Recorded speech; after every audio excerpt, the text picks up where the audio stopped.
Good afternoon students.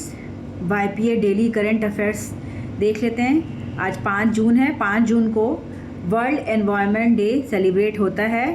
तो आज environment से रिलेटेड बहुत सारे आर्टिकल्स निकले हैं, द हिंदू में भी, इंडियन एक्सप्रेस में भी और बाकी अदर न्यूज़पेपर्स में भी।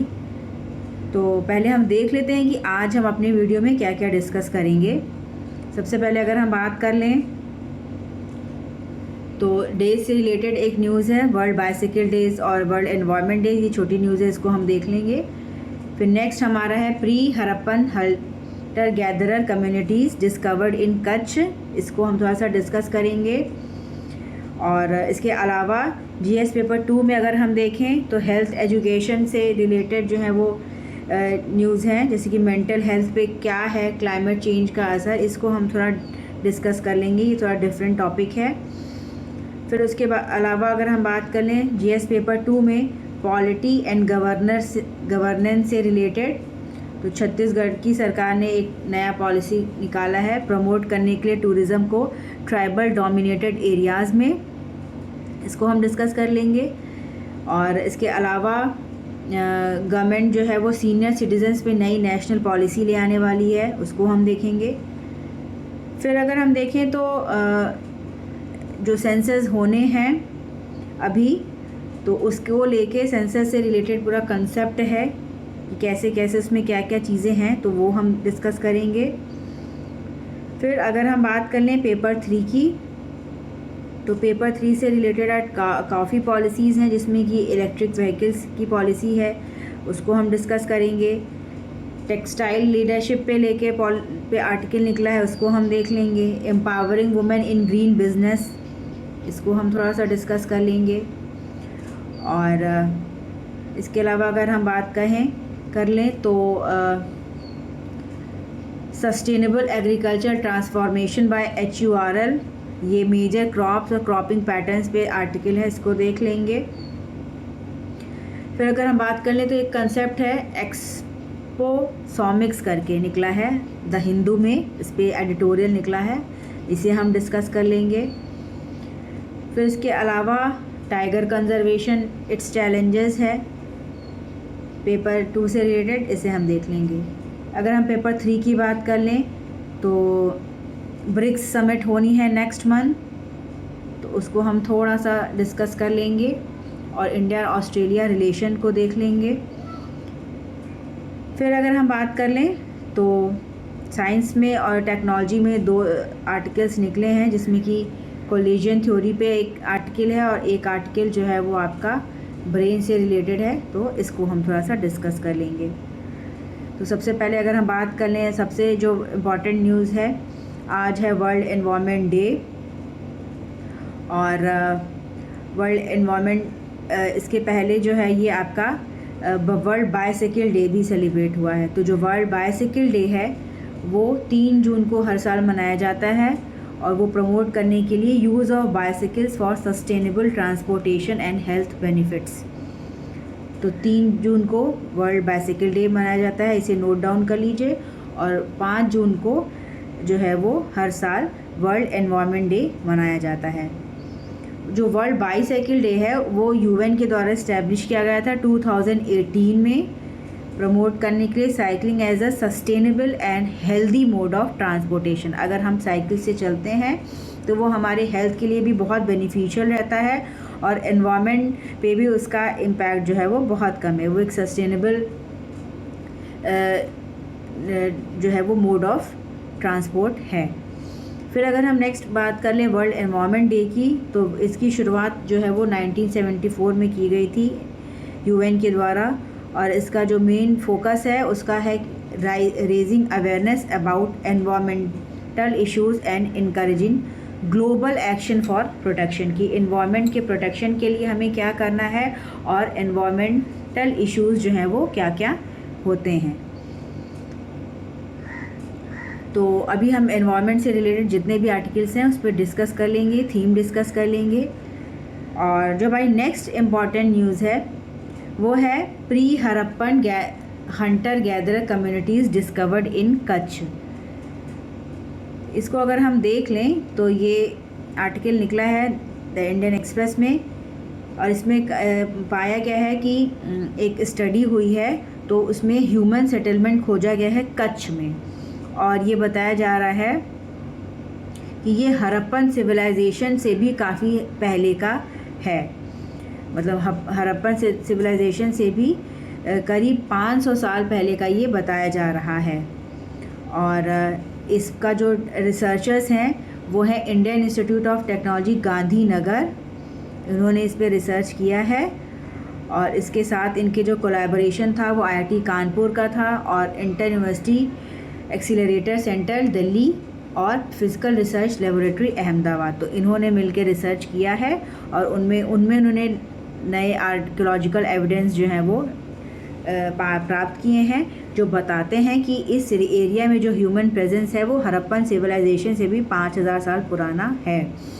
और इसमें ये बताया गया है कि जो कम्युनिटीज़ रहती थी वो मैंग्रोव डोमिनेटेड लैंडस्केप में रहती थी, कि वहाँ पे मैंग्रोव्स थे बहुत ज़्यादा। मैंग्रोव एक प्रकार के प्लांट्स होते हैं और ये इकोलॉजी को बहुत ही ज़्यादा प्रोटेक्ट करते हैं, इकोसिस्टम। इसमें कई तरह के जीव जंतु जो हैं वो डेवलप होते हैं, तो इस पे हम बाद में डिस्कस करेंगे। और इसके अलावा यहाँ पे काफ़ी सारे ऑयस्टर, गैस्ट्रोपॉड्स ये सब थे जो कि एनवायरनमेंट के लिए जो है वो नेचुरली अडेप्टिंग होते हैं। फिर अगर हम नेक्स्ट, तो इसमें जो है रिसर्चर्स ने बताया है कि कैसे जो है the new identified sites are the first of their kind to be documented in the Kutch region. तो कच्छ रीजन में ये पहली अपने प्रकार की साइट हैं जिनको कि खोजा गया है। और ये बताया गया कि इनकी similarities with coastal archaeological sites in the Las Bela and Makran regions of Pakistan and the Oman peninsula. तो ये दोनों जो रीजन्स हैं ये इंपॉर्टेंट हैं, इनको मार्क कर लीजिए। एग्जामिनेशन में रीजन्स भी पूछ दिए जाते हैं और उसके साथ कंट्री का नाम दिया जाता है। मकरान रीजन कहाँ का है, लास बेला कहाँ का है।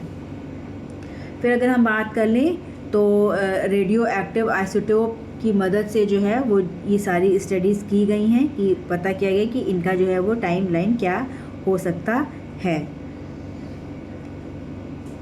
फिर अगर हम नेक्स्ट इम्पॉर्टेंट न्यूज़ देख लें तो मेंटल हेल्थ पे एक, एक्चुअली आज वर्ल्ड एनवायरनमेंट डे है, तो एनवायरनमेंट का क्या इम्पैक्ट पड़ सकता है हेल्थ पे, मेंटल हेल्थ पे, इस पे ये एक आर्टिकल निकला है।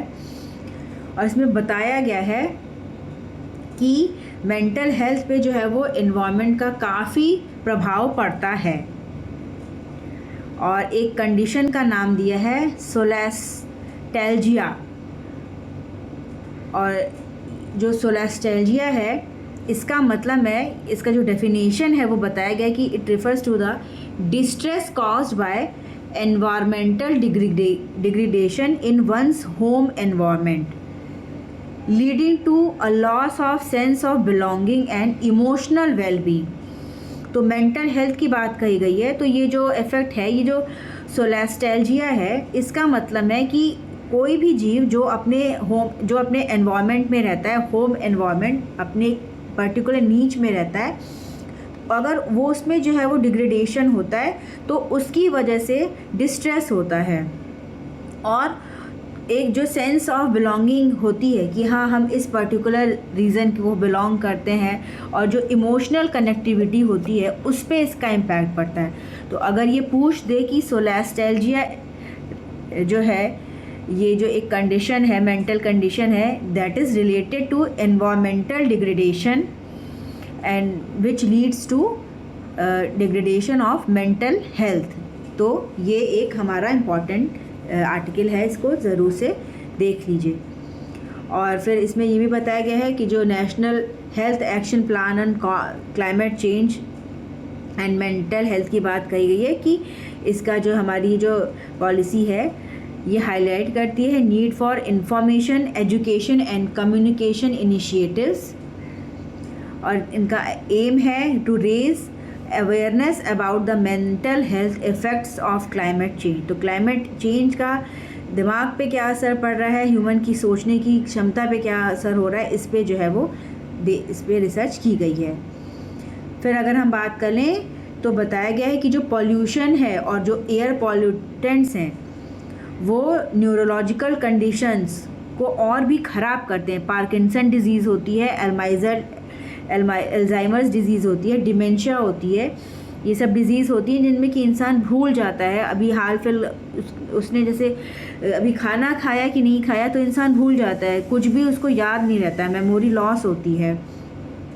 और पार्किंसंस डिजीज़ में जो है वो प्रॉपर हमारा जो बॉडी है वो काम नहीं कर पाती है, हमारा हैंड बॉडी और माइंड का जो कोऑर्डिनेशन है वो उस पर जो है वो इम्पैक्ट पड़ता है। तो ये भी जितनी भी न्यूरोलॉजिकल कंडीशंस होती हैं उन पे असर होता है पॉल्यूशन का, और एयर पॉल्यूटेंट्स की पर्टिकुलरली इसमें बात कही गई है।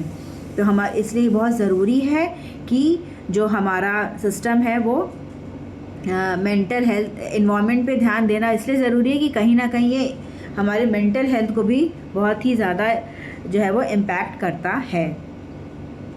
और अगर हम ये सोलेस्टैल्जिया को देख लें तो ये जो टर्म है उसे दिया था फिलोसोफर ग्लेन एल्ब्रेक्ट ने, और डिस्क्राइब करने के लिए distress caused by environmental change. और इसमें ये भी कहा गया कि climate change can lead to increase anxiety बढ़ जाती है, डिप्रेशन बढ़ता है, पोस्ट ट्रॉमेटिक स्ट्रेस डिसऑर्डर बढ़ते हैं due to extreme weather conditions and displacements. और ये बता ही दिया गया कि एयर पोल्यूशन का इम्पैक्ट पड़ता है न्यूरोलॉजिकल डिसऑर्डर्स पे। तो क्लाइमेट एंजाइटी की बात कही है कि specially among youth is recognized physiological phenomena tied to fear about the future of planet. तो अगर हमारा इन्वायरमेंट में डिग्रेडेशन होगा तो कहीं ना कहीं इंसान में पूरा उसका प्रभाव पड़ेगा, और हमारे जो फ्यूचर है अर्थ का, प्लैनेट का, उस पर इसका बहुत ही सीवियर इम्पैक्ट पड़ता है। तो ये दोनों ही टर्म इम्पॉर्टेंट है और ये एक न्यूज़ काफ़ी इम्पॉर्टेंट है। इसमें आप कीवर्ड्स देख लीजिए, सोलेस्टैल्जिया है, डिमेंशिया, क्लाइमेट चेंज, ये सारी इसमें की बात जो है वो इम्पॉर्टेंट पॉइंट्स हैं। फिर अगर हम बात करें तो एक न्यूज़ जो है ये भी निकली है कि किस प्रकार जो एयर पोल्यूशन है उसका इम्पैक्ट पड़ता है premature births via biological mechanism. इसमें स्टडी की गई है, उसमें पाया गया है कि प्रेग्नेंट वुमेन जो होती हैं अगर वो पार्टिकुलेट मैटर 2.5 एयर पोल्यूशन को ज़्यादा एक्सपोज्ड हैं तो पूरा ऐसी संभावना है, हाई रिस्क होता है कि प्री मैच्योर डिलीवरी हो जाए, बच्चे पहले पैदा हो जाएंगे। और इसके लिए 2 की सब्सटेंसेस जो हैं वो आइडेंटिफाई किए हैं। इनका नाम है कॉर्टेक्सोलोन और लाइसोपीई, और ये जो है वो इस रिलेशन में बहुत ही इम्पॉर्टेंट रोल प्ले करते हैं। तो ये दोनों हम जो है वो नाम इम्पॉर्टेंट हैं। कॉर्टेक्सोलोन जो है वो एक ग्लूकोकॉर्टिसॉइड है और ये ज़रूरी होता है मेंटेन करने के लिए मेटाबॉलिज्म, इन्फ्लेमेशन और इम्यून रिस्पॉन्स। और जो लाइसोपीई है ये एक लिपिड होता है जो सेल्स में पाया जाता है और ये सेल के फंक्शन के लिए बहुत ही इम्पॉर्टेंट होता है। तो जो प्री मैच्योर बर्थ्स हैं उनके कारण जो है वो इसमें बताया गया है कि एयर पोल्यूशन है और पार्टिकुलेट मैटर 2.05 का जो होता है ये उसके लिए रिस्पॉन्सिबल है। फिर अगर हम बात कर लें जीएस पेपर 2 से रिलेटेड, तो छत्तीसगढ़ की जो गवर्नमेंट है उसने नोट दिया है पॉलिसी के लिए to promote tourism in tribal dominated areas. इसमें जो है वो छत्तीसगढ़ की जो सरकार है उसने छत्तीसगढ़ होम स्टे पॉलिसी ले आई है 25-2030 को, और इसको कैबिनेट ने अप्रूव कर दिया है। तो इसमें इसका एम क्या है कि जो विजिटर्स होंगे, जो लोग घूमने जाते हैं, टूरिस्ट जो होते हैं, वो जाके रूरल लाइफ का, जो गांव की लाइफ है, उसको एक्सपीरियंस कर सकेंगे, और जो ट्राइबल एरियाज़ के जो रीजनल कैरेक्टरिस्टिक्स हैं, लोकल आर्ट है, क्राफ्ट है, उसको जान सकेंगे। तो इस तरह से वोकल फॉर लोकल को बढ़ावा देगी ये जो पॉलिसी है। और इसमें जो है जो पॉलिसी है इसका मतलब मेन एम जो है वो टूरिज़्म को प्रमोट करना है इन ट्राइबल डोमिनेटेड एरियाज़। और होम स्टे को जो है वो इसमें सरकार इंकरेज करने की बात कह रही है। तो इससे ना सिर्फ टूरिज़्म बढ़ेगा बल्कि जो लोकल कम्युनिटीज़ हैं उनका भी विकास होगा। इकोनॉमिक और सस्टेनेबल डेवलपमेंट के लिए भी ये अच्छा एक अप्रोच मानी जा रही है। फिर अगर हम नेक्स्ट टॉपिक देख लें तो जो गवर्नमेंट है वो न्यू नेशनल पॉलिसी ले आएगी, सीनियर सिटीजन्स के लिए लेके आएगी। Union ministry of social justice and empowerment का कहना है कि वो एक ऐसी पॉलिसी जो है वो नई ड्राफ्ट कर रही है जिसके थ्रू सीनियर सिटीजन्स के लिए गवर्नमेंट की पॉलिसी आएगी।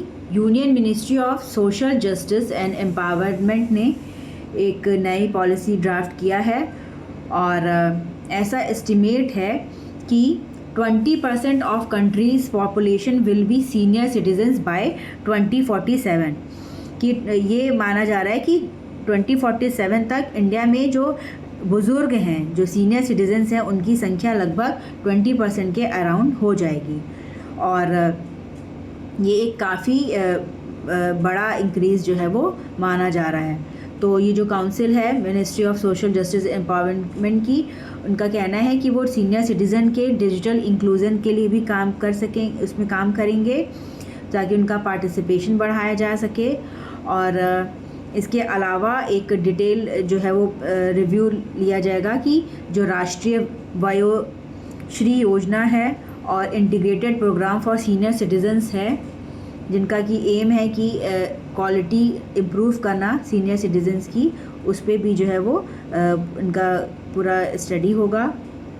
और ये इसमें कहा गया है कि राष्ट्रीय वयोश्री योजना के तहत जो है करीब 5 लाख सीनियर सिटीजन से ज़्यादा लोग जो हैं वो फ्री असिस्टेड लिविंग डिवाइसेस जो हैं उनको दिया गया है।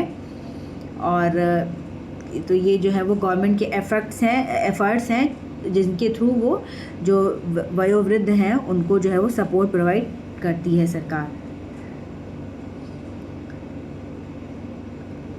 फिर अगर हम बात कर लें तो सेंसस से रिलेटेड इंफॉर्मेशन है कि इस साल इसमें बताया गया कि सरकार ने अनाउंस किया है कि जो पॉपुलेशन सेंसस है उसका जो नोटिफिकेशन है वो जून 16 तक जो है वो पब्लिश हो जाएगा और सेंसस 2 फेजेस में कराए जाएंगे। फ़ेज़ 1 जो है वो इस इन्वॉल्व होगा हाउस लिस्टिंग का और ये जो है वो मार्च और अप्रैल 26 तक हो जाएगा, 5-6 महीने लगेंगे। फिर जो सेकंड है उसमें पॉपुलेशन का एनुमरेशन किया जाएगा कि कितनी पॉपुलेशन बढ़ी है और ये फरवरी 27 से स्टार्ट हो जाएगा और उसी महीने में इसका पूरी उम्मीद रहेगी कि ये ख़त्म हो जाएगा। तो सेंसस से रिलेटेड ये बात है और इसमें ये भी कहा गया है कि कैसे कैसे जो है वो हिली रीजन्स का और कैसे बाकी अलग रीजन्स का डाटा कैसे इम्पॉर्टेंट है उसको पूरा लिया जाएगा। और जो आर्टिकल 82 है कॉन्स्टिट्यूशन वो मैंडेट करता है seat readjustment after every census, लेकिन इसको जो है वो सस्पेंड कर दिया गया था 25 साल के लिए, उस पर रोक लगा दी गई थी कि 71 के ही बेसिस पे जो है वो डिलिमिटेशन होता है। और तो उससे भी रिलेटेड जो है वो सरकार को पूरा सेंसस का डाटा चाहिए क्योंकि वो जो डिलिमिटेशन का एंड है वो 2026 में वो ख़त्म हो जाएगा। तो सरकार को नए सिरे से पूरा जो सीट्स हैं उनका रीएडजस्टमेंट करना पड़ेगा या उनको नया बिल पास कराना पड़ेगा पार्लियामेंट में। फिर अगर हम बात कर लें, एक तत्काल टिकट को लेके आया है कि जो मिनिस्ट्री ऑफ रेलवेज़ है उसने कहा है कि वो जो तत्काल की जो टिकटिंग की जो प्रोसेस है उसमें कुछ चेंजेस लाने जा रही है और उसमें आधार का जो ऑथेंटिकेशन है उसको मैंडेटरी बनाया जाएगा। और इसमें बताया गया है कि जिनकी जो भी अकाउंट होल्डर्स हैं जिनका जो अकाउंट है वो आधार से लिंक रहेगा उनको बुकिंग में जो है पहले जो 10 मिनट होते हैं उसमें उन्हें प्रायोरिटी दी जाएगी। और इसका ये जो एम है ये है कि प्रोसेस को अच्छा बनाया जा सके और जो फ्रॉड वगैरह होते हैं उनको रोका जा सके। रेलवे मिनिस्ट्री ऑफ रेलवेज़ ने बताया है कि रेलवे ने करीब 24 मिलियन यूज़र्स को लास्ट 6 मंथ में डीएक्टिवेट कर दिया है और ब्लॉक कर दिया है, क्योंकि उनके द्वारा जो है वो कुछ इस प्रकार की गतिविधियां माल प्रैक्टिसेस की जा रही थी, जिनकी वजह से जो है वो दिक्कतें आती हैं। तो अब जो है वो ई आधार ऑथेंटिकेशन को जो है वो शुरू किया जाएगा, जिससे कि जो है वो ट्रांसपेरेंसी रहे और फेयरनेस रहे, जो इंडियन रेलवे का तत्काल टिकट का सिस्टम है।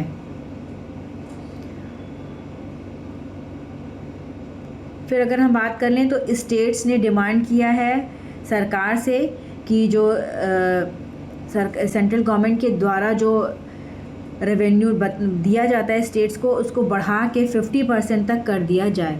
अभी जो स्टेट्स हैं वो 41% ऑफ द टैक्स रेवेन्यूज़ जो है वो पाते हैं, और बाकी जो सारा पैसा होता है वो केंद्र सरकार के पास जाता है। तो मीटिंग चल रही है अभी। 16 फाइनेंस कमीशन चेयरमैन है अरविंद पंगारिया, और इसका कॉन्स्टिट्यूशन हुआ था 31 दिसंबर 2023 को। तो ऐसी उम्मीद की जा रही है कि जो कमीशन है ये अपनी रिपोर्ट जो है वो 31 अक्टूबर 2025 तक दे देगा। तो ये इसमें एड्रेस करेगा कि जो स्टेट की तरफ से डिमांड किया जा रहा है कि उनका शेयर जो है वो उसको बढ़ाना चाहिए, जो भी टैक्स जनरेट होते हैं, जो भी टैक्स जो है वो रेवेन्यू जनरेट होता है। तो ये सारे स्टेट्स की तरफ से ऑलमोस्ट डिमांड किया जा रहा है कि सरकार जो है वो उनका शेयर जो है वो उनको बढ़ाए। तो अगर हम देख लें फाइनेंशियल कमीशन के बारे में, देखिए इसमें जो रेड कलर में जो दिया है इसका एनालिसिस है कि इज़ अ कॉन्स्टिट्यूशनल बॉडी है। ये क्वेश्चन कई बार पूछा भी जा चुका है कि फाइनेंस कमीशन कॉन्स्टिट्यूशनल बॉडी है या स्टैट्यूटरी बॉडी है। तो ये कॉन्स्टिट्यूशनल बॉडी है और ये रिकमेंड करती है क्या, distribution of tax revenues between centre and states. अभी जो स्टेट का शेयर है वो 41% है और ये 15 फाइनेंस कमीशन के द्वारा रिकमेंड किया गया था। अब most of the states are demanding now कि उन्हें 50% तक जो है वो शेयर मिलना चाहिए, ताकि उनकी फिजिकल ऑटोनॉमी जो है वो बढ़ सके। और अरविंद पंगारिया जो है वो 16 फाइनेंस जो कमीशन है उसके चेयरमैन हैं, और ये जो कमीशन है इसकी जो रिकमेंडेशन होंगी वो 2026 से लेके 31 तक के पीरियड को कवर करेंगी।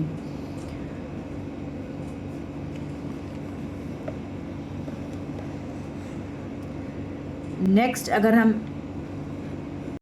अदर इम्पॉर्टेंट न्यूज़ में है जो सबसे ज़रूरी वो है इलेक्ट्रिक व्हीकल पॉलिसी को लेके न्यूज़ आई है, और उसमें इंडिया की जो पॉलिसी है उसका ग्लोबल कंपैरिजन किया गया है।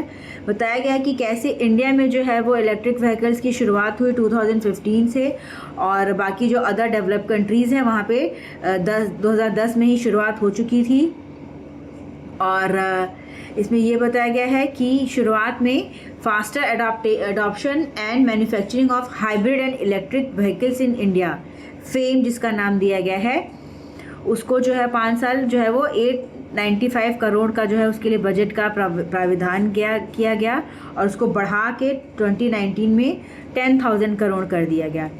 जो इंडिया की जो अभी जो इसकी पॉलिसी है, इनकी स्कीम है scheme to promote manufacturing of electric passenger cars in India, और ये अनाउंस की गई थी 2024 को। तो इसी स्कीम के अंतर्गत जो है वो नई पॉलिसी जो है वो 2 जून को सरकार ने रिलीज़ की है, और इसका एम है कि जो इंडिया का जो ट्रांसपोर्ट है उसको ज़्यादा से ज़्यादा इलेक्ट्रीफाई किया जा सके। उसके लिए जो इलेक्ट्रिक व्हीकल्स जो मैन्युफैक्चरर्स हैं उनको यहाँ इन्वेस्टमेंट में, और यहाँ पे जो है डोमेस्टिकली अगर इलेक्ट्रिक व्हीकल्स का प्रोडक्शन वो बढ़ाते हैं तो उसके लिए उनको कंसेशन दिया जाएगा, इंपोर्ट ड्यूटी पे उनको काफ़ी छूट मिलेगी। तो इससे रिलेटेड ये आर्टिकल है, और इसमें बताया गया है कि चाइना कैसे, जो चाइना है उसने 15 साल में सबसे ज़्यादा जो है वो जो इलेक्ट्रिक व्हीकल्स हैं उनको अडॉप्ट किया है। और यूएस का जो प्रोग्राम था इलेक्ट्रिफिकेशन का अपने व्हीकल्स का, वो स्टार्ट हुआ 2010 में।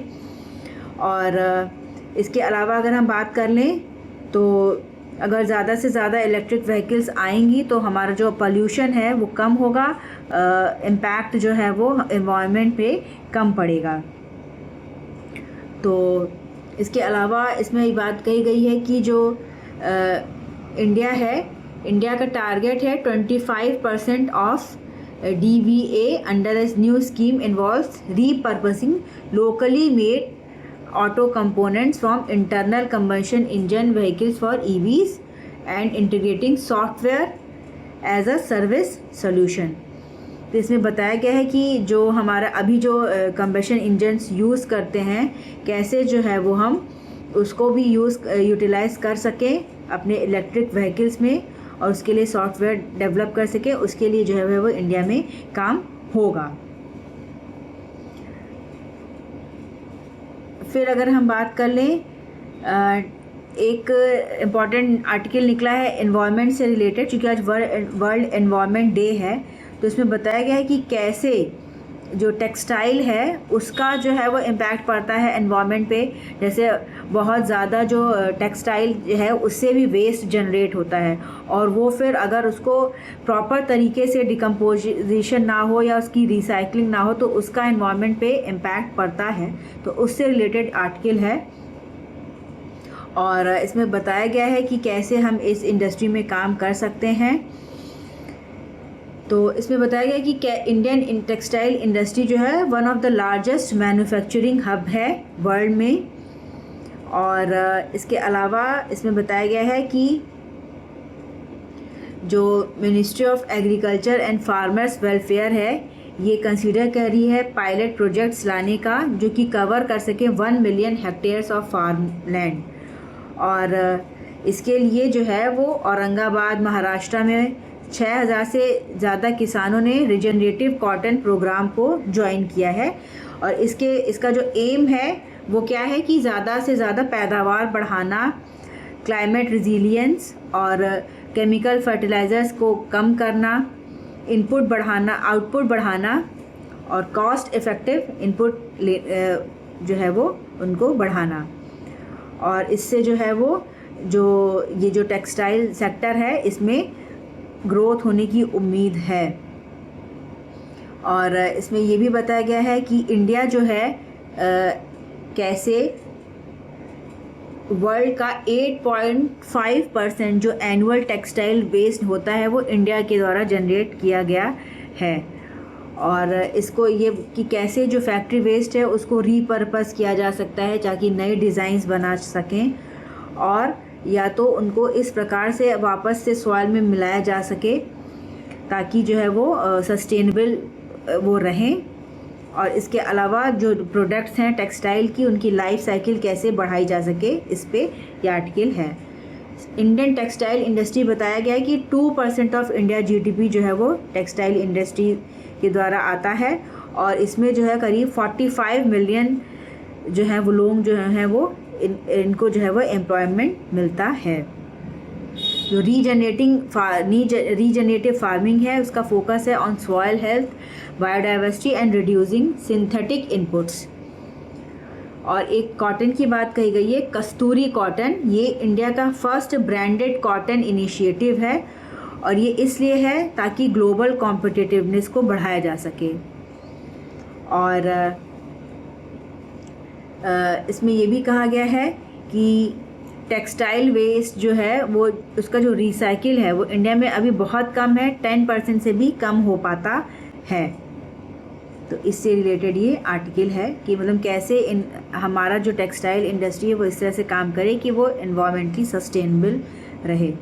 तो इसके बाद वुमेन का क्या रोल हो सकता है उस पर बात कही गई है कि अभी जो है कितना पोटेंशियल है और उसके बावजूद भी जो है वो जो वुमेन का पार्टिसिपेशन है वो एनवायरनमेंट से रिलेटेड इंडस्ट्रीज़ में अभी भी कम है, तो उसे हम कैसे बढ़ावा दे सकें, इससे रिलेटेड ये आर्टिकल है।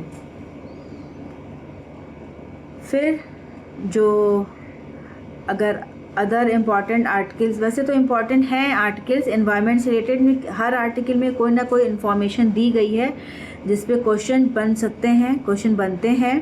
तो ये सारे ही आर्टिकल्स जो हैं वो इम्पॉर्टेंट रहेंगे, इनको आप पढ़ ज़रूर लीजिएगा। और एक न्यूज़ है, India's HNWI's plans 10% offshore asset increase by 2030। तो इसमें एक रिपोर्ट हमें बताया गया है वर्ल्ड वेल्थ रिपोर्ट रिलीज़ की गई है 2025 की, और ये एक फ्रेंच टेक फर्म कैपजेमिनी इसके द्वारा की गई है। और इसमें ये कहा गया है कि इंडिया में करीब 2024 के अंतर 3,33,340 मिलियनियर्स हैं, और ये जो है वो ये काफ़ी बड़ा नंबर है। इन्हें हाईली नेट वर्थ इंडिविजुअल्स कहा जाता है, और इनका जो एसेट होता है वो करीब जो है वो इतना होता है कि ये इन्वेस्ट कर सकते हैं $1 बिलियन से ज़्यादा किसी भी सेक्टर में। तो ये बात कही गई कि 2030 तक जो है ये नंबर और बढ़ने की उम्मीद है। फिर अगर हम बात कर लें तो कुछ कंपनीज़ जो हैं जो अपने प्रोडक्ट्स जनरेट करती हैं, तो उनका निकला हुआ है इंडियन एक्सप्रेस में। एक कंपनी है HURL, तो इनका निकला है कि कैसे इन्होंने ऐसी एग्रीकल्चर प्रैक्टिसेस को अडॉप्ट किया है ताकि जो है वो इस एनवायरनमेंट पे जो इम्पैक्ट है वो कम से कम पड़े।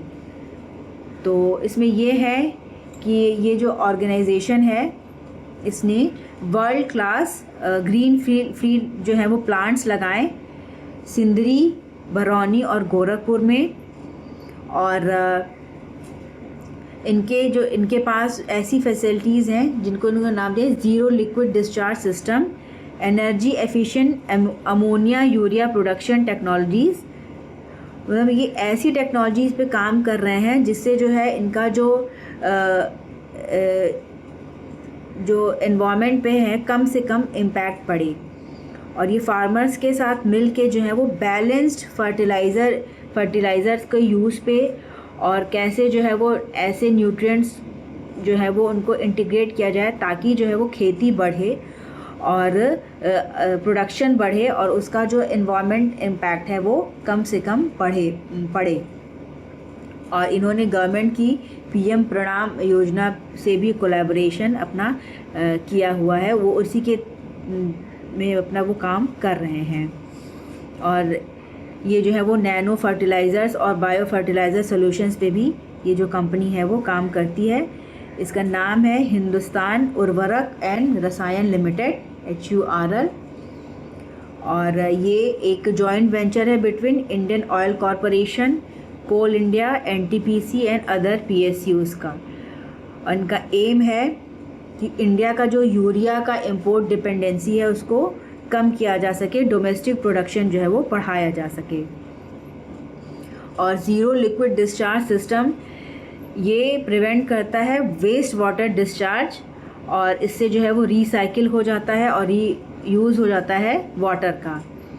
और PM प्रणाम की अगर बात करें तो PM प्रणाम जो है वो एक गवर्नमेंट स्कीम है to incentivize states for reducing chemical fertilizer use, कि कैसे जो है वो केमिकल फर्टिलाइज़र को कम से कम यूज़ किया जा सके, ऑर्गेनिक फर्टिलाइज़र्स को बढ़ावा दिया जा सके, और नैनो फर्टिलाइज़र्स की बात की गई है जो कि इम्प्रूव कर सकते हैं, न्यूट्रिएंट एफिशिएंसी को बढ़ा सकते हैं।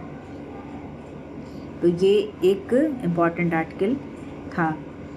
फिर अगर हम अदर इम्पॉर्टेंट न्यूज़ की बात कर लें तो सीमेंट इंडस्ट्री में भी कैसे प्रैक्टिसेस की जा रही हैं ताकि जो है वह एनवायरनमेंट को कम से कम डैमेज हो, तो इससे रिलेटेड एक आर्टिकल है। और सीमेंट इंडस्ट्री में जो है वो इस तरह के जो है वो इक्विपमेंट्स लगाए जा रहे हैं कि 2070 तक जो है वो नेट इनके द्वारा जो पोल्यूशन होता है उसको कोशिश किया जा रहा है कि नेट ज़ीरो गोल, कोई भी पोल्यूशन ना फैले, ऐसा जो है वो टेक्नोलॉजी जो है वो डेवलप करने की बात कही जा रही है। अगर हम सीमेंट प्रोडक्शन की बात कर लें तो इंडिया में जो सीमेंट प्रोडक्शन है वो second largest industrial CO2 emitter है ग्लोबली, और इंडिया जो है वो वर्ल्ड का सेकेंड लार्जेस्ट सीमेंट प्रोड्यूसर है चाइना के बाद। और जो ये जो सेक्टर है ये consume about 3 to 4% of India's total power demand. जो इंडिया की जो पावर डिमांड है उसका 3 से 4% जो है वो सीमेंट इंडस्ट्रीज़ के द्वारा जो है वो है। तो ये सारी बातें इसमें कही गई हैं। और इसमें जो एम्प्लॉयमेंट है वो बताया गया है कि कैसे ये सीमेंट इंडस्ट्री में 2 लाख से ज़्यादा लोग जो हैं वो काम कर रहे हैं। फिर अगर हम बात कर लें नेक्स्ट इम्पॉर्टेंट न्यूज़ की, तो एक एक्सपेडिशन की बात कही गई है जो कि अभी केरला कोस्ट पे जो MSC एल्सा 3 ये जो लाइबेरियन शिप था वो वहाँ पे डूब गया है। तो उससे रिलेटेड उसका क्या इकोलॉजिकल इम्पैक्ट पड़ेगा, तो उसके लिए एक रिसर्च एक टीम जो है वो स्टडी करेगी। और इसमें जो है वो FORV सागर संपदा, ये central marine fisheries research institute के द्वारा ऑपरेट किया जाता है। ये एक एक्सपेडिशन जो है वो कंडक्ट करेगा और इन्वेस्टिगेट करेगा कि क्या इकोलॉजिकल और बायो जियोकेमिकल इम्पैक्ट पड़ा है इस शिप के जो है वो डूबने से कोच्चि कोस्ट के पास। इसमें जो साइंटिस्ट हैं वो पूरा बायोडाइवर्सिटी, जियोकेमिकल पैरामीटर सबकी जांच करेंगे। पानी, ओशन करंट्स, जितनी भी चीज़ें हैं, सी बेड कम्युनिटीज़, सब पे जो है वो जांच करेंगे। फिर अगर हम देख लें तो एक इसमें देखिए एक्सप्लेनेशन में बताया गया है कि जो central marine fisheries research institute है ये एक प्रीमियर ऑर्गेनाइजेशन है under Indian council of agriculture research का। तो ये इनकी टीम जो है वो इसके इम्पैक्ट्स का स्टडी करेगी। फिर अगर हम बात कर लें नेक्स्ट इम्पॉर्टेंट न्यूज़ की, तो एक आर्टिकल निकला था बायो हैप्पीनेस का। उसमें बताया गया कि कैसे जो अरुणाचल प्रदेश है वहाँ के लोग अपने जो डाइट है उसमें ग्रीन्स मतलब वेजिटेबल्स को बहुत ज़्यादा रखते हैं और उसका इम्पैक्ट जो है वो कैसे जो है वो पड़ता है। इस आर्टिकल में ये बताया गया है कि मिलेट्स, बीन्स, लेग्यूम्स, ट्यूबर्स, इन्हें जो है वो ये सारी चीज़ें जो अर्बन इंडिया है उसको उतनी जानकारी नहीं है और रूरल एरियाज़ में लोग इनको ज़्यादा यूज़ करते हैं और इससे जो है वो जो उनके साइड जो डिज़ीज़ हैं जो कि खाने से रिलेटेड डिज़ीज़ हैं, नॉन कम्युनिकेबल डिज़ीज़ हैं, जैसे कि आपका डायबिटीज़ हुआ, BP हुआ, ये सब जो है हमारा अगर डाइट जो है वो अच्छा नहीं रहता है तो उसकी वजह से ज़्यादा होती हैं। तो कैसे अगर हम अपने डाइट में जो है वो ग्रीन वेजिटेबल्स और इन सब चीज़ों को अगर इंक्लूड करते हैं तो उनका इम्पैक्ट पड़ता है, अच्छा इम्पैक्ट पड़ता है। फिर इसमें बताया गया है कि इंडिया का जो ग्लोबल बायोडाइवर्सिटी है करीब 8% से ज़्यादा की है और इंडिया जो है वो 17 मेगा डाइवर्स कंट्रीज़ में आता है। और जो नेचुरल सर्विसेज जो इंडिया के फॉरेस्ट प्रोवाइड करते हैं उनका वर्थ बताया है कि वो एनुअली 130 ट्रिलियन से ज़्यादा का जो है वो प्रोवाइड करते हैं और रूरल लाइवलीहुड को जो है वो सबको सपोर्ट करते हैं। फिर इसमें बताया गया कि जो ग्लोबल फूड सिस्टम है वो अभी राइस, व्हीट और मेज़ के द्वारा डोमिनेट किया जाता है और ये 50% से जो है जो ज़्यादा की जो कैलोरीज़ जो प्लांट बेस्ड कैलोरीज़ है वो इन्हीं की वजह से होती है और जिसकी वजह से डायबिटीज़ और ओबेसिटी जो है वो ग्लोबली बढ़ रही है। तो लोकल जो लोग हैं, लोकल सिटीजन्स जो हैं वो जो ग्रीन वेजिटेबल्स और ट्यूबर्स इन सब चीज़ों का यूज़ करते हैं तो उन पे जो है वो कम इम्पैक्ट पड़ता है। जो लोकली ग्रोन क्रॉप्स हैं जैसे कि स्मॉल मिलेट्स की बात कही गई है, बकव्हीट, अमेरैंथ, जैक फ्रूट और इंडिजिनस लेग्यूम्स, इनको कहा गया है neglected and under utilized species. और अगर हम इनको फेवर करें, इनका कमर्शियलाइजेशन बढ़ाएं तो ये काफ़ी अच्छे हो सकते हैं, लोगों के हेल्थ के ये बेनिफिट प्रोवाइड कर सकते हैं। इसमें कम्युनिटीज़ के नाम दिए गए हैं, जैसे कोली हिल्स कम्युनिटी, ये कहाँ की है? तमिलनाडु की है। तो इस बताया गया कि ये जो है वो लोकली जो इनके यहाँ जो मिलेट्स होते हैं उनको खाते हैं। फिर कैसे जो है वो UN का जो declared international year of millets है उस यूएन ने भी जो है वो बताया है कि मिलेट्स को अगर हम रोल को बढ़ाते हैं अपने डाइट्स में तो उसका हेल्थ पे अच्छा इम्पैक्ट रहेगा, और इसीलिए यूएन ने ये ईयर जो है वो घोषित किया है इंटरनेशनल ईयर ऑफ मिलेट्स। और इंडिया की तरफ से भी श्री अन्न योजना जो है वो लाई गई है, जो कि फोकस करती है मिलेट्स वगैरह को बढ़ावा देने के लिए। तो अगर हम ऐसी चीज़ें खाएंगे तो हमारा हेल्थ जो है वो बेहतर होगा। नेक्स्ट अगर देख लें तो और भी कई बहुत सारे जो है वो एनवायरनमेंट से रिलेटेड आर्टिकल हैं। एक ये आर्टिकल देख लेते हैं एक्सपोसॉमिक्स करके, क्योंकि ये थोड़ा सा नया टर्म है, तो इसको देख लेते हैं। और इसमें बताया गया है, ये इंडियन द हिंदू में है ये आर्टिकल, कि वर्ल्ड एनवायरनमेंट डे इस बार 5 जून को हर साल सेलिब्रेट होता है, और इस बार जो उसकी थीम है वो है on ending plastic pollution, plastic pollution को कैसे कम किया जाए, उससे रिलेटेड ये आर्टिकल है।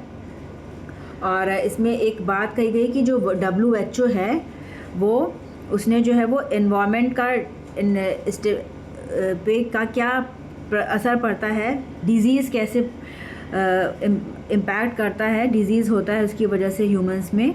तो जो स्टडीज़ है उसने 2000 में ही स्टार्ट कर दिया था, और इसको जो नाम दिया था वो global burden of disease, injuries and risk factor studies. तो अगर ये पूछे किसके द्वारा ये कराई जाती है तो ये WHO के द्वारा कराई जाती है।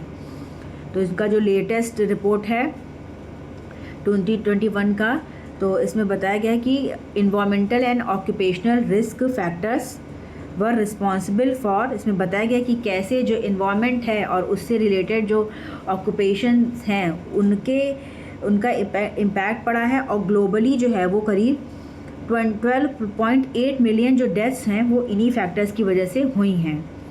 और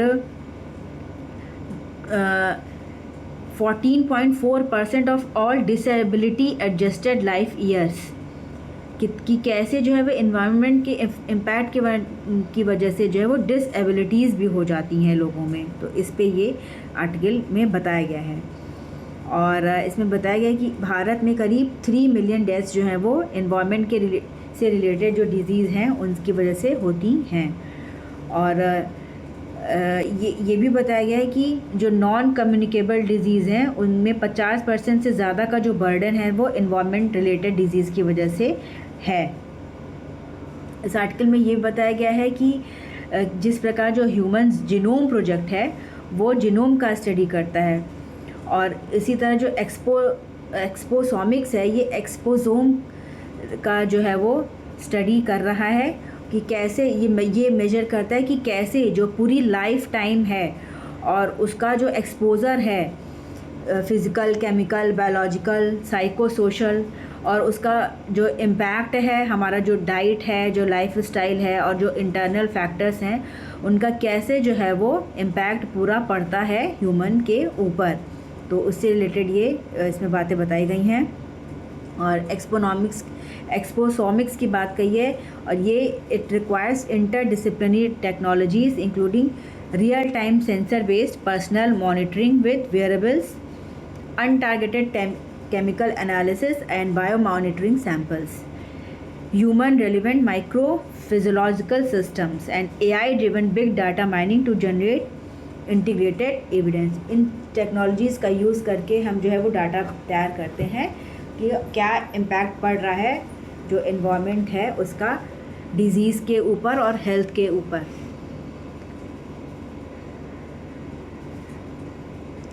तो ये सारी जो है वो इन्वायरमेंट से रिलेटेड न्यूज़ है। कि अब इसमें ये जैसे नेक्स्ट न्यूज़ में बताया गया है कि इमिशन, बायोडाइवर्सिटी लॉस और पोल्यूशन का क्या इम्पैक्ट पड़ रहा है, कैसे हम इसको कम कर सकते हैं। तो ये सारी जो है वो न्यूज़ इम्पॉर्टेंट हैं, तो इसको आप देख लीजिएगा, पूरा पढ़ लीजिएगा।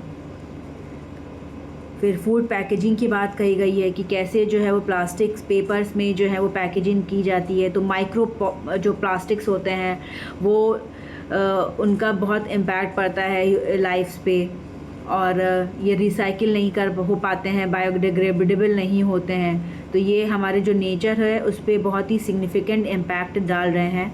और माइक्रो प्लास्टिक कहीं ना कहीं हमारे जो हमारा इंटरनल बॉडी सिस्टम है उसको पूरा ख़राब कर रहे हैं। जो हमारा हार्मोनल बैलेंस है, लिंक इसमें ये भी बताया गया कि कैसे ये जो माइक्रो प्लास्टिक्स हैं ये लिवर डैमेज कर रहे हैं, हार्मोनल इम्बैलेंसेस बढ़ा रहे हैं, तो ये सारी इसमें बातें कही गई हैं। फिर इसके अलावा टाइगर कंजर्वेशन को लेके एक आर्टिकल निकला है कि ये आर्टिकल कल भी था इसी तरह का, कि कैसे जो है वो कुछ स्टेट्स में जो टाइगर पॉपुलेशन है वो बढ़ तो रही है, लेकिन टाइगर के जो प्रे हैं, वो जो जिनको टाइगर खाता है, जिनको शिकार करता है, वो उन जो जानवर हैं उनकी संख्या में गिरावट आई है। तो इसकी वजह से जो है ये जो हमारा टाइगर कंजर्वेशन प्रोजेक्ट है उसको जो है वो हार्म पहुंच सकता है, क्योंकि अगर एक टाइगर जो है वो जिस एरिया में रहता है तो उसके लिए जो है वो काफ़ी अमाउंट में जो है वो प्रे भी होने चाहिए, चाहे वो सांबर, डियर हों, इनका वो मेनली शिकार करते हैं। तो अगर उनको शिकार नहीं मिलेगा तो जो उनका कंजर्वेशन एफर्ट्स हैं उस पर जो है वो असर पड़ेगा। तो ये सारी ये सारी न्यूज़ जो है वो एनवायरनमेंट से रिलेटेड हैं। इसके अलावा अगर हम देख लें तो जो ब्रिक्स समिट है वो नेक्स्ट मंथ जो है वो ब्राज़ील में होने वाली है। प्रधानमंत्री उम्मीद की जा रही है कि ये जाएंगे रियो डी जेनेरियो और वहाँ पे ब्रिक्स समिट को ज्वाइन करेंगे, अटेंड करेंगे। और ये कैसे जो है वो G7 से इसका कंपेयर किया गया है कि यूएस का जो है वो इस पर पूरा एक निगाह रहेगा, यूएस देखेगा कि इन लोग जो है वो क्या क्या डील करते हैं और कैसे इनका बातचीत चलता है, कि जो नया जो सिस्टम है पूरे वर्ल्ड का वो अपना जो पॉलिसी है उसको यूएस से शिफ्ट करके साउथ एशिया और यूरोप जैसे रशिया, चाइना, इंडिया है, इन कंट्रीज़ को की तरफ की तरफ होने की बात कर रहा है। और इसमें ये भी बताया गया है कि हो सकता है ये जो मीटिंग हो इसमें जो है वो जो चाइना के साथ रिश्ते हैं उन पे बातचीत हो, रशिया और इंडिया का रिलेशन पे बात हो। फिर इसके अलावा अगर हम और इम्पॉर्टेंट न्यूज़ की बात करें तो इंडिया और ऑस्ट्रेलिया के डिफेंस की जो डिप्टी प्राइम मिनिस्टर हैं वो वहाँ के डिफेंस मिनिस्टर भी हैं, वो इंडिया में आए हुए हैं। तो इंडिया और ऑस्ट्रेलिया जो हैं उनकी बातचीत चल रही है और ये हो रहा है कि टेररिज्म के अगेंस्ट दोनों कंट्रीज़ जो हैं वो मिलके काम करेंगी और इंडिया को अपना जो पार्टिसिपेशन है, जो इंटरेक्शन है ऑस्ट्रेलिया के साथ, उसको अब जो टाइज़ हैं, बायलैटरल टाइज़ हैं, उनको बढ़ाना है। और चूँकि टैरिफ वॉर चल रहा है तो भारत भी देख रहा है कि बाकी कंट्रीज़ के साथ कैसे जो है अपने रिश्तों को ज़्यादा से ज़्यादा बढ़ाया जा सके। इसके अलावा एक न्यूज़ आई है फंडिंग से रिलेटेड कि ADB की फंडिंग, एशियन डेवलपमेंट बैंक की तरफ से पाकिस्तान को फंडिंग प्रोवाइड की गई है, तो इसका इंडिया ने विरोध किया है। ADB की तरफ से पाकिस्तान को $800 मिलियन का फ़ंड प्रोवाइड किया गया है, तो इंडिया ने कहा है कि आप इन्हें मत दीजिए, क्योंकि जैसे IMF के टाइम पे भी इंडिया ने बोला था कि जो पाकिस्तान है वो इन सारी फंडिंग्स का यूज़ जो है वो टेररिज्म को बढ़ावा देने के लिए करता है। और एशियन डेवलपमेंट बैंक की अगर हम बात कर लें तो एक रीजनल डेवलपमेंट बैंक है, इसको इस्टेब्लिश किया गया था 1966 में to promote economic and social progress in Asia and the Pacific, और भारत इसका फाउंडिंग मेंबर है और इसका लार्जेस्ट शेयर होल्डर भी है। और पाकिस्तान जो है वो रेगुलर जो है वो ADB से जो है वो बोरो करता रहता है मनी, और इस साल भी जो है वो इनको इतना फ़ंड जो है वो दिया गया है। फिर अगर हम अदर इम्पॉर्टेंट न्यूज़ की बात कर सकें तो ये भी कुछ चीज़ें हैं, जैसे कि वेस्ट एशिया क्राइसिस को लेके इसमें आर्टिकल है, और ये इम्पॉर्टेंट आर्टिकल है, इसको पढ़ लीजिएगा। बाकी ट्रम्प टैरिफ वॉर और चाइना से रिलेटेड इश्यूज़ हैं। फिर इसके अलावा एक न्यूज़ आई है कि जो स्वीडन है वो 600 क्रिमिनल्स को जो है वो ट्रांसफ़र करेगा एस्टोनियन प्रिजन, तो ये इम्पॉर्टेंट है, इसको देख लीजिएगा कि कहाँ कैसे जो है वो स्वीडन में जो है वो प्रिजन सिस्टम जो है वो वर्क करता है। ज़रूरी नहीं है कि एग्ज़ाम में आए, लेकिन हमें इंफॉर्मेशन होनी चाहिए। फिर अगर हम नेक्स्ट बात वो कर लें तो IPL से रिलेटेड एक न्यूज़ थी, और इसमें ये बताया गया है कि कल जो है वो IPL में जो बेंगलुरु है वहाँ की टीम जीती है, और उसके बाद से सेलिब्रेशन हो रहे थे। बेंगलोर की विक्ट्री को लेकर, तो वहाँ पे जो है वो भगदड़ मच गई और उसमें 11 लोगों की डेथ हो गई है और 50 से ज़्यादा लोग जो है वो इंजर्ड हो गए हैं। और ये सारे जो हैं वो विक्ट्री सेलिब्रेशन के लिए गए थे चिन्ना स्वामी स्टेडियम के बाहर, और एंट्री के टाइम पे वहाँ पे भगदड़ मच गई है, कन्फ्यूजन हुआ काफ़ी, तो उसकी वजह से ये इतनी सारी डेथ्स जो हैं वो हो गई हैं। तो ये हमारी आज की सारी इम्पॉर्टेंट न्यूज़ थी जो हमने डिस्कस की, और जो इम्पॉर्टेंट टॉपिक्स मैंने आपको बताए हैं इनको आप रीड ज़रूर कर लीजिएगा, क्योंकि एग्ज़ामिनेशन के पॉइंट ऑफ व्यू से काफ़ी ज़रूरी हैं।